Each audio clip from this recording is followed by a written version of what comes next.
غادي نعطيك وصفة للقبول، والوصفة باش يجيوك الخطاب، ووصفة للمرا باش راجلها يولي يبغيها غير هي. يعني غنعطيكم وصفة فيها ثلاثة، وحدة في ثلاثة، يعني وصفة وحدة فيها ثلاثة ديال الوصفات. هي غير وصفة وحدة ولكن كتليق لثلاثة ديال الوصفات. وصفة واعرة قسما بالله العلي العظيم الى الناجحة. ما تجيش عندي شي وحده وتقول لي هاد الوصفة ما نجحتش ليا.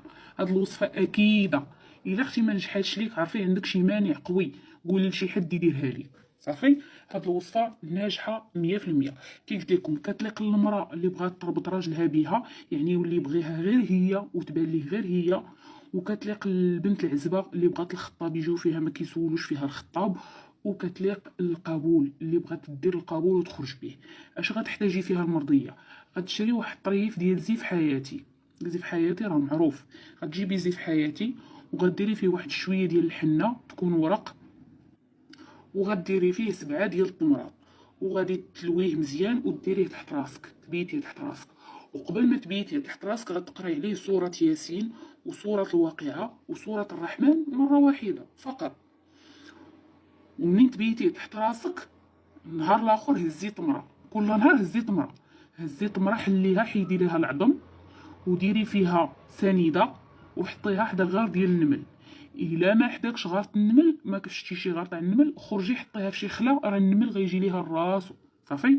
كل نهار تديري نفس العمليه وتحتفظي بداك العظم حتى النهار اللي غادي تكملي فيه التمر. داك النهار اللي غادي تكملي فيه التمر غتهزي ديك الحنه غادي تدقيها وغادي تحني بها تمرمري بها. ديري شويه ديال الحنه غير شويه، مرمري بها يديك ولا رجليك ولا المهم حني بها.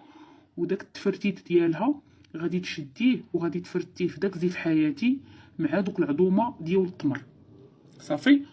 هادي البنت العزبه اللي بغات الخطاب يوليو شادين عليها الصف، وماشي اي خطاب باش نكونوا واضحين. غيجيوك خطاب بوق وحبه، يعني خطاب ليهم الشان والمرشان.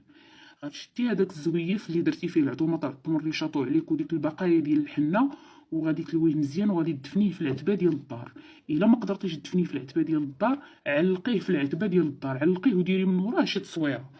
وبالنسبه للمراه اللي بغات راجلها يبقى يشوف فيها غير هي غديري نفس العمليه، غير هو ما غتدفنيش باب الدار، غادي تخبيه وسط من حوايجك. داك الزويف غتخبيه في بيتك ديال النعاس في وسط من حوايجاتك.